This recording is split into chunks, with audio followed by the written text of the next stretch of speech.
Hi అండి అందరికీ. ఈరోజు రెసిపీ వంకాయ వేపుడు. ఇలా ఒకసారి ట్రై చేయండి, చాలా అంటే చాలా బాగుంటుంది.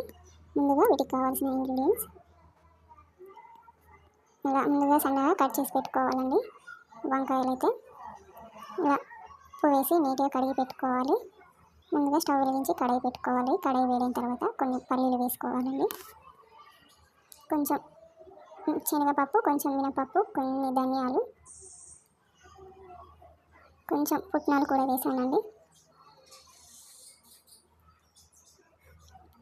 ఒక స్పూన్ నువ్వులు కూడా వేసాను. వేసిగా కొంచెం ఫ్రై చేసుకోవాలండి. ఇలా నెమ్మదిగా ఫ్రై చేసుకోవాలి. ఇలా కలుపుకుంటూ ఉండాలి, లేదంటే మాడిపోతాయి. మాడిపోకుండా చూసుకోవాలండి.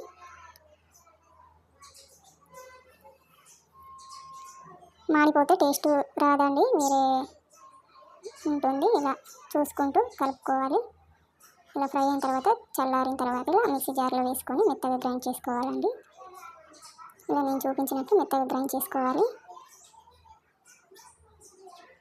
ఇందులో కొంచెం జీలకర్ర వేసుకోవాలి, కొన్ని వెల్లుల్లి వేసుకోవాలి, కొంచెం కారం వేసుకోవాలి. వేసి ఇలా మళ్ళీ ఒకసారి మిక్సీ పట్టుకోవాలండి. కొంచెం చూడండి, ఇలా మెత్తగా కొంచెం మిక్సీ పట్టుకోవాలి. ఇలా పట్టిన తర్వాత పక్కకు పెట్టి కడాయి పెట్టుకొని కడాయి వేడైన తర్వాత ఆయిల్ వేసుకోవాలండి. ఇలా ఆయిల్ వేడైన తర్వాత ఒక స్పూన్ జీలకర్ర, ఒక స్పూన్ ఆవాలు, ఒక స్పూన్ శనగపప్పు, మినపప్పు వేసి 4 వెండిన మిర్చీలు వేసుకోవాలి. వెల్లుల్లి వేసుకోవాలి, కొంచెం కొత్తిమీర, వెల్లుల్లి వేసుకొని కొంచెం కరివేపాకు వేసుకోవాలి. ఒకసారి ఇలా కలుపుకోవాలండి.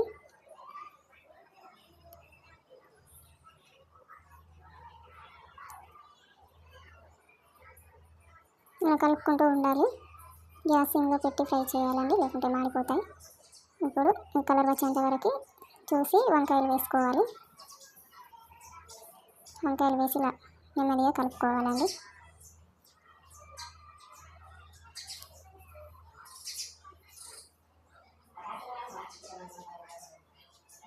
ఇలా కలుపుకుంటూ ఉండాలి. మూత పెట్టని అవసరం లేదండి, తొందరగానే ఉడుకుతాయి వంకాయలు. ఒక స్పూన్ ఉప్పు వేసుకోవాలి, ఒక స్పూన్ పసుపు వేసుకోవాలి.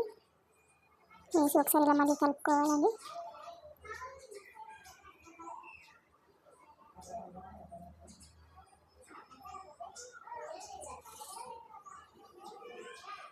ఇలా కొంచెం ఫ్రై అయిన తర్వాత ఇందాక మిక్సీ పట్టిన పొడి ఇందులో కొంచెం వేసి కలుపుకోవాలండి.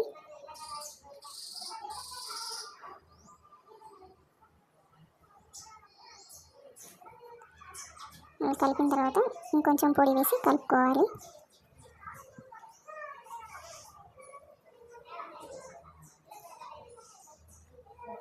మిగతాదంతా వేసి ఇలా మంచిగా కలుపుకోవాలండి.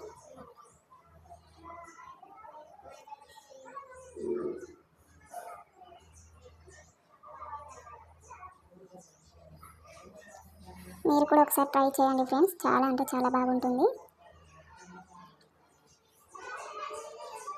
ఇలా మాడిపోకుండా చూసుకోవాలండి. ఇలా కలుపుకుంటూ ఉండాలి. కలపాలంటే వంకాయలు ఇలా మెత్తగా కలపకూడదు. ఇలా మంచిగా ఇలా నేను చూపించినట్లు ఫ్రై చేసుకోవాలి, వేపుకోవాలి వంకాయలు. ఇప్పుడు కొంచెం కొత్తిమీర వేసుకోవాలి. కొత్తిమీర వేసి ఒకసారి ఇలా మళ్ళీ కలుపుకోవాలండి.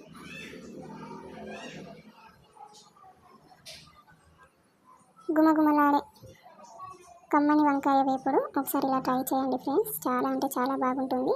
వేడి అన్నంలోకైనా, పప్పుచారులోకైనా, రసంలోకి అయినా, పచ్చడిలో వేసుకునైనా ఇలా తినచ్చు. చాలా అంటే చాలా బాగుంటుంది ఫ్రెండ్స్. మీరు కూడా ఒకసారి ఇలా ట్రై చేసి చూడండి. మా ఛానల్కి అయితే సపోర్ట్ చేయండి ఫ్రెండ్స్, లైక్ చేయండి, షేర్ చేయండి. మీరు కూడా ఒకసారి ఇలా ట్రై చేసి నాకు కామెంట్ చేయండి ఫ్రెండ్స్, ఎలా ఉందో చెప్పండి. మరిన్ని వీడియోస్ కోసం మన ఛానల్ని ఫాలో అవ్వండి ఫ్రెండ్స్, సబ్స్క్రైబ్ చేసుకోండి. Thank you for watching.